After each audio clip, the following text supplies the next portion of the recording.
সেই জন্য আপনারা সবাই যেটা করবেন, ভোটার তালিকা হালনাগাদ করে আপনারা ভোটার হয়ে যান। আমার একটা স্বপ্ন হচ্ছে এবার অন্তত 10,000 ভোটারের নেতৃত্বে যেন এইবার ইলেকশনটা হয়। আমি আর হোসেন সাহেব ক্যান্ডিডেট হব না, কারণ আমরা ক্যান্ডিডেট হতে পারবো না। আমাদের যতক্ষণ পর্যন্ত কনভিকশন আছে ক্যান্ডিডেট হতে পারবো না। তবে আমরা আপনাদেরকে সাপোর্ট দেবো, আপনারা হবেন, আপনাদেরকে আমরা পরামর্শ দিয়ে বুদ্ধি দিয়ে চালাবো। এটা হলো ফার্স্ট ফেজের দুইটা কাজ, বুঝছেন, লিগেল আর কি মাল্টিপারপাস। সেকেন্ড ফেজ শুরু হবে ঈদের দিনের পর থেকে, এপ্রিল 1 তারিখ পর থেকে, এপ্রিল মে এই 2 মাস। এখানেও দুইটা কাজ। 1 নম্বর কাজ হচ্ছে আমাদের বিজনেস প্ল্যানটা আমরা ডেভেলপ করব, মার্কেটিং প্ল্যান কোনটাতে কাজ করব, কিভাবে কাজ করব, এগুলা নিয়ে আমরা কাজ করব। এই যে বর্তমান কমিটি যারা আছে, বর্তমান ডাইরেক্টর আছে না, হাইকোর্ট যেটা দিচ্ছে, এদের সাথে কাজ করে এদেরকে একটা গাইডলাইন দেবো। এটা হচ্ছে ওই সেকেন্ড ফেজের একটা কাজ।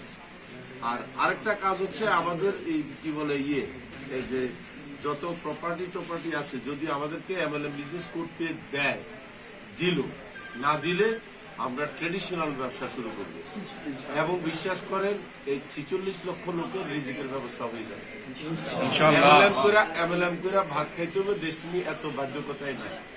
ডেস্টিনি এখন যে পরিমাণ বঙ্গোপসাগর সমান সম্পত্তি আছে, এটা আমার মনে হয় না বাংলাদেশে কোনো দ্বিতীয় কোম্পানির আছে। আমি বলি বাংলাদেশের সব বড় কোম্পানি দেনা আছে ব্যাংকের কাছে, আমরা 1 টাকাও দেনা। সেদিক দিয়ে আমরা প্লাসে আছি। আমি যদি উল্লেখ করি, আমি শুধু বলবো মাল্টিপারপাসের কারণে আপনারা যারা বিনিয়োগকারী আছেন অনেক ধনী। আপনারা টোটাল ডেস্টিনি অ্যাসেট কিন্তু কারা মালিক আপনার বুঝতে হবে। টোটাল ডেস্টিনি অ্যাসেট হলো 2টা কোম্পানি মালিক, আর কেউ না। একটা ডেস্টিনি 2000, একটা মাল্টিপারপাস, আর বাকি যত কোম্পানি আছে সবগুলো হচ্ছে এটার সাইড কোম্পানি। মাদার কোম্পানি এই 2টা, একটা হচ্ছে ডেস্টিনি 2000, একটা হচ্ছে মাল্টিপারপাস সমিতি। টোটাল যা সম্পত্তি আছে সব সম্পত্তি এবং কোম্পানির 75% মালিক হচ্ছে মাল্টিপারপাস, মানে আপনারা 8.5 লক্ষ লোক। আর 25% মালিক হচ্ছে মাত্র 49 জন শেয়ার হোল্ডার, এবং ভবিষ্যতে শেয়ার হোল্ডার আরো বাড়তেছে। আপনারা জানেন আমরা অনেক শেয়ার হোল্ডার, অনেক কোম্পানিকে আমরা প্রমিস করছি তাদেরকে ডেস্টিনি শেয়ার দেবো, সেটা একটা প্রক্রিয়া আছে, করে দেবো। বোর্ড থেকে আমার অনুমতি দিতে হবে। তো এখন আপনারা যেটা করবেন, আপনাদের কাছে আমাদের কৃতজ্ঞতা, অত্যন্ত সহনশীলতা দেখাইছেন আপনারা অনেক ধৈর্য ধরছেন। আপনাদের বাড়ির প্রশংসা করে শেষ করতে পারবো না। আল্লাহর পরে আপনাদের প্রশংসা করি আমি, আল্লাহর প্রশংসা করি আগে, এরপরে আপনাদের প্রশংসা করি। আপনারা এত ভালো বাঙালি, বাংলাদেশি মানুষ, আপনাদেরকে অ্যাওয়ার্ড দেওয়া দরকার সত্যি। যে এই দেখেন ধৈর্য কাকে বলে, ধৈর্যের মেডেল পাবেন আপনারা, ধৈর্যের, আর কিছু না। আরো একটা মেডেল পাবেন, বিশ্বাস। যে বিশ্বাসের কথা আল্লাহ পাক কোরআনে বারবার বলছে, উনি যখনই কথা বলতো আল্লাহ তাআলা কোরআন শরীফে একটা কথা বলতো, হে বিশ্বাসী গণ, ইয়া আইয়ুহাল মুমিন, নাকি মুমিনিন, কেউ আছেন নাকি? আমার ওই ইয়েটা মনে নেই, আয়াতটা মনে নেই, মানে হে বিশ্বাসীগণ। আমার কথা হচ্ছে আপনারা প্রচন্ড বিশ্বাসী, কিন্তু প্রচন্ড ধৈর্যশীল, আন্তরিক। আপনাদের কাছে আমরা কৃতজ্ঞ। আমরা 12 বছর জেল কাটছি, এই কষ্টটা আমরা মানে ভুলে যাওয়ার রাস্তা হয়ে গেছে আপনাদেরকে দেখা, আপনাদের আতিথেয়তা, আপনাদের আন্তরিকতা। এখন শুধু আপনারা রাজনীতি বন্ধ করেন, আর কথায় কথায় আপনারা করেন কি, এডিট না করে। এই যে আপনারা যে ভিডিও করতেছেন, এগুলো আপনারা এডিট না করে হঠাৎ করে ফেসবুকে দিচ্ছেন কেন? এগুলো ক্ষতি হচ্ছে আপনাদের।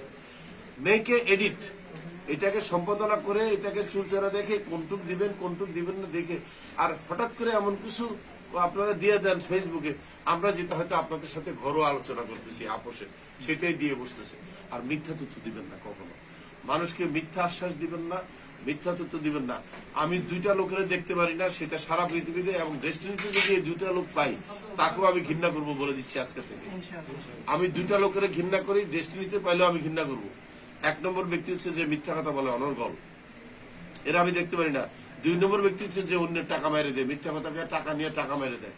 বহু লোক আছে আমার নামের কথা কয়া, হোসেন সাহেবের নাম কয়া, জামিনের কথা কয়া, মিথ্যা কথা কয়া টাকা নিচ্ছেন। এখনো সময় আছে, টাকাটা যার থেকে নিচ্ছেন তারা বুঝাই দেন। যদি আমরা ধরতে পারি যে আপনারা মিথ্যা কথা টাকা নিচ্ছেন, যদি আপনাদের বিরুদ্ধে মামলা হয় আমার কাছে, তাহলে আসুন